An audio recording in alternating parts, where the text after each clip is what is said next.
ಕುಡಿದು ಬಂದು ಗಲಾಟೆ ಮಾಡ್ತಾ ಇದ್ದ ಗಂಡನನ್ನ ಕೊಲೆ ಮಾಡಲಾಗಿದೆ. ಬೆಳಗಾವಿಯ ರಾಮತೀರ್ಥ ನಗರದಲ್ಲಿ ಘಟನೆ ಆಗಿರೋದು. ಹೆಂಡತಿ ಆಶಾ ರಾಯ್ಬಾಗ್, ಈಕೆಯಿಂದ ಅಮಿತ್ ರಾಯ್ಬಾಗ್ ಪತಿ ಹತ್ಯೆ ಆಗಿದೆ.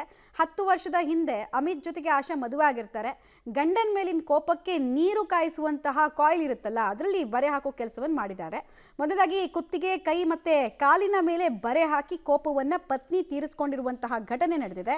ಬಳಿಕ ವೇಲ್ನಿಂದ ಕತ್ತು ಬಿಗಿದು ಗಂಡನನ್ನ ಪತ್ನಿ ಕೊಲೆಗೈದಿದ್ದಾಳೆ. 2 ಮಕ್ಕಳು ಮಲಗಿದ್ದ ವೇಳೆಯಲ್ಲೇ ಗಂಡನ ಹತ್ಯೆಯನ್ನು ಮಾಡಿದ್ದಾಳೆ. ಇನ್ಫ್ಯಾಕ್ಟ್ ಗಂಡನ ಕೊಲೆಗೂ ಮುಂಚೆನೆ ಮನೆಯಲ್ಲಿನ ಸಾಮಗ್ರಿಗಳನ್ನು ಹೊರಕ್ಕೆ ಆಕೆ ಶಿಫ್ಟ್ ಮಾಡಿದ್ಲು. ಕೊಲೆ ಮಾಡಬೇಕು ಅನ್ನೋ ಉದ್ದೇಶದಿಂದಲೇ ಆಕೆ ಭಾಳಷ್ಟು ಪೂರ್ವ ನಿಯೋಜಿತ ತಯಾರಿಗಳನ್ನು ಮಾಡ್ಕೊಂಡಿದ್ಲು ಅನ್ನೋದು ಪೊಲೀಸರ ಪ್ರಾಥಮಿಕ ತನಿಖೆಯಲ್ಲಿ ಗೊತ್ತಾಗಿದೆ. ಇನ್ಫ್ಯಾಕ್ಟ್ ಕೊಂದು ಸಾಮಗ್ರಿಗಳ ಸಮೇತ ಎಸ್ಕೇಪ್ ಆಗೋದಕ್ಕೆ ಪ್ಲಾನ್ ಕೂಡ ಇಟ್ಕೊಂಡಿದ್ಲಂತೆ.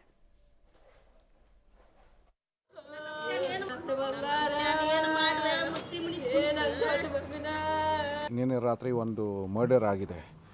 ಇದರಲ್ಲಿ ಹೆಂಡತಿ ಅವರು ಹಸ್ಬೆಂಡ್ ಮೇಲೆ ಅವರು ಮರ್ಡರ್ ಮಾಡಿದರೆ ಸ್ಟ್ರ್ಯಾಂಗ್ಯುಲೇಷನಿಂದ. ತಕ್ಷಣ ಅವ್ರ ಮಾಹಿತಿ ಬಂದ ಮೇಲೆ ನನ್ನ ಪೊಲೀಸ್ ಟೀಮ್ ಇಲ್ಲಿ ಬಂದಿದ್ದಾರೆ ಮತ್ತು ವಿಚಾರ ಅವರು ಶುರು ಮಾಡಿದ್ದಾರೆ.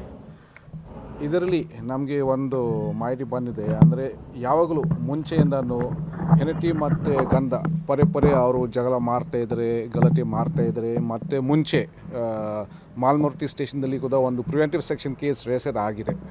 ಆವಾಗ ಹೆಂಡತಿ ಅವರು 112 ಕಾಲ್ ಮಾಡಿ ನಮ್ಮ ಪೊಲೀಸ್ ಟೀಮಲ್ಲಿ ಬಂದು ಮತ್ತು ಆವಾಗ ಗಂಡ ಮೇಲೆ ಒಂದು 107 ಕೇಸ್ ರಿಜಿಸ್ಟರ್ ಆಗಿದೆ. ಸೊ ಈಗೋಸ್ಕರ ನಿನ್ನೆ ರಾತ್ರಿ ಕೂಡ ಗಲಾಟೆ ಭಾಳ ಜಾಸ್ತಿ ಆಗಿದೆ. ಗಂಡ ಅವರು ಮನೆಗೆ ವಾಪಸ್